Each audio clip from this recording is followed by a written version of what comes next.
Good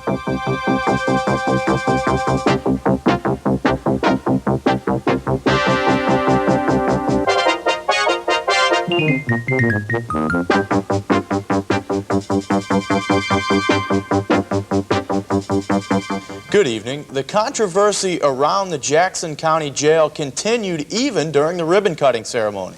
As Michael McCormick reports, it wasn't all applause and good cheer. Myopic government has failed the citizens of Jackson County. It has failed because it could not see the absolute necessity for planning and for meeting the overall needs of its employees and the public it is supposed to serve. Richmond used the opportunity to blast the county board and building commission. He told the crowd which had assembled for the ribbon-cutting ceremony that money could have been pooled to make a justice center the citizens of Jackson County could be proud of. Thank you all. After the ceremony, citizens had a chance to tour the new facility. Officers were placed throughout the jail to explain about the different quarters and the complex security system. One of the questions most frequently asked was about this, the southeast corner of the jail, which is sunk over 6 inches in the last year. Well, I think the first question everybody had was the sinking corner of the jail, which we didn't really get to see, but I don't really think it's that big of a deal anyway. They're interested in the part that's sinking, and they have trouble finding it. They have to ask, and then they don't know we're standing on it. The new facility also faces another problem, the installation of fire doors. This may or may not allow prisoners to move in soon. Our marshals are going to have a meeting on February the 8th, and at that time I'd like to reevaluate the situation to see what we're going to do with the prisoners. Kilquist hopes to move the prisoners in by March 1st. In Murfreesboro, with photographer Kurt Stout, I'm Michael McCormick for the SIU Night Report. Illinois schools will receive less money for the 1990 school year than they had hoped. Governor James Thompson proposed increases of $344 million, much less than what was sought by the Illinois Board of Higher Education and the State Board of Education. Thompson says he agrees with the board's recommendations, but the legislature is not able to fund them. The proposed budget would take the elementary and secondary education budget up to more than $3 billion for the first time in the history of the state. The higher education budget would rise to nearly $1.5 billion.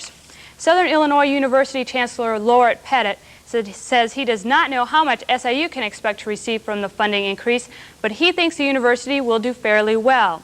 Pettit says it will depend on how the money is distributed, and that has not yet been determined. An open house at the Student Center on the campus of Southern Illinois University gave prospective students and their parents a chance to visit the campus for the first time. Some say SIU has a party school reputation due to the annual Halloween celebration. Night Report asked participants if the party school reputation has caused any doubts about attending SIU. Not really, because if you're going to do it, you're going to do it anywhere. That was something that I heard years ago, and there's several people that I work with that are graduates of SIU, and I talked to them before I even said if I wanted my daughter to come here. But in SIU's defense against the bad reputation, SIU is no worse than any other college. I tell parents to help them understand is that if a student, if that's their priority, can party as much as they want, wherever they want.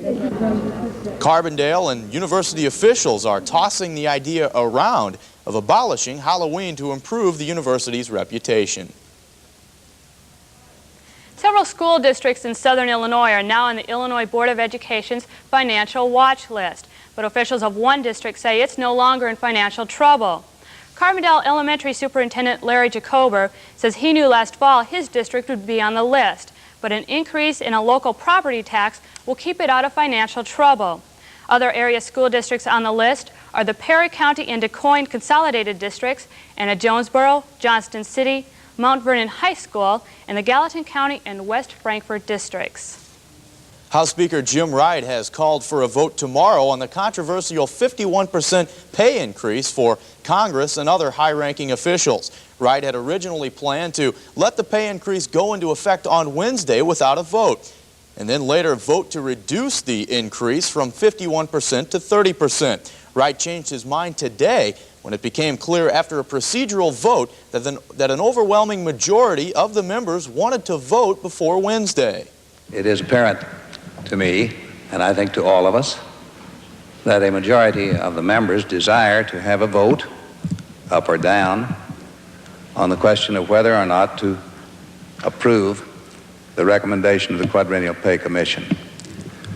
We shall have that vote in the House tomorrow.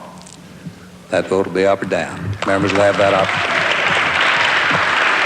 Southern Illinois Congressman Glenn Peshard, a pay raise opponent, says the measure probably won't pass in the House. But if it does, he says he will not accept the $45,000 pay increase. Mentally disabled adults in Illinois may be on the move soon. The Department of Mental Health and the Public Aid Department are considering moving them into cooperative living arrangements, including apartments, houses, and small group homes. The plan would take mentally disabled people out of nursing homes unless they're physically ill. The move will affect about 5,600 mentally disabled adults and is estimated to cost $54 million. Funeral services are pending for the founder of the Southern Illinoisan. Edward Lindsay died yesterday at age 89. Lindsay established the newspaper over 40 years ago, replacing the Carbondale Free Press, the Heron Daily Journal, and the Murfreesboro Independent. Lindsay retired in 1975 from his job as vice president of planning for Lindsay Schwab Newspaper Incorporated. Funeral arrangements will be handled by the Dawson Wyckoff Funeral Home in Decatur. Coming up next, the SIU men's basketball team continues its road trip in Indiana. And outdoor enthusiasts look towards spring. Stay with us.